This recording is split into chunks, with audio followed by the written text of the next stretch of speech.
In a clear signal of the seriousness of the situation, today the Prime Minister chaired his first Cobra Emergency Committee meeting on the coronavirus.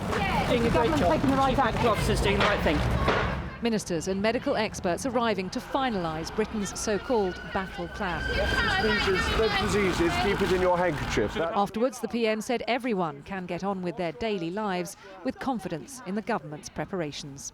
As and when, if and when it starts to spread, as I'm afraid it looks likely that it will, we are in a position to take the steps that will be necessary will be reasonable, will be possible to contain the spread of the disease, and as far as we can, and also to protect the most vulnerable. Yesterday, the UK had identified a total of 36 cases. Today, that figure rose to 40. So far, almost all these yellow dots have been people arriving from virus hotspots abroad, and that includes the 4 new cases today. But on the Surrey-West Sussex border and in Essex, these red dots show where people appear to have been infected in the UK. After an initial test in a local lab, suspect virus samples arrive at Public Health England's main testing centre in North London. Here they extract genetic material to determine if someone's infection is COVID-19. These instances of person-to-person transmission in the UK are a concern because up until this point, these tests have only been ordered when a patient has both symptoms and a clear connection to a foreign outbreak. Now, that may have to change. Public Health England is already doing random tests to try to get early warning of when the virus does start to spread more widely. And we must all begin to get used to the idea that there will come a time when our daily lives might need to change. I'm sure we will be likely to ask people to go to school, go to work, but outside of those activities to spend less time doing social things that bring them into contact with other people. But all those things do take us away from life as normal, so we need to make sure that we've got that in proportion.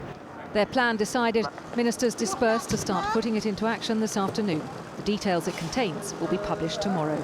Well, Catherine Jones joins me in the studio now. Catherine, the government has been accused of taking its time, let's say, in the way it's responded to this outbreak. But here we see today they're addressing the issues.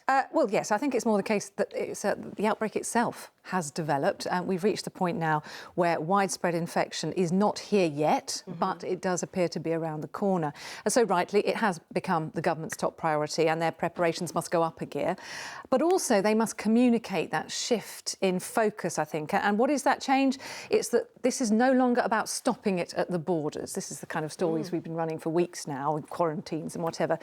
This is now a question of delaying when the virus really starts to become widespread here and hopefully dampening down its effects as much as possible as it does really begin to take off. So this is still, we're very much in a containment phase now, these isolated cases popping up, as you've seen, but gradually we will be moving in the days and weeks to come towards more of a delaying tactic to try and keep it away from our communities more widespread for as long as possible. And so we're expecting new measures to be announced tomorrow then?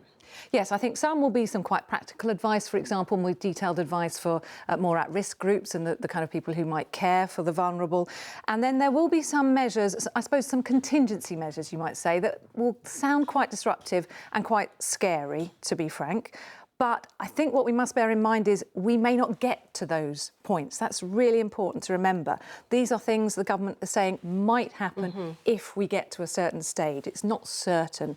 And so when we hear them, the important thing to remember, as Warren has stressed, so eloquently there, is everything that we do now, if we take this seriously, will push the point at which we do have to take more drastic measures way off into the future. Potentially we might not have to get there at all.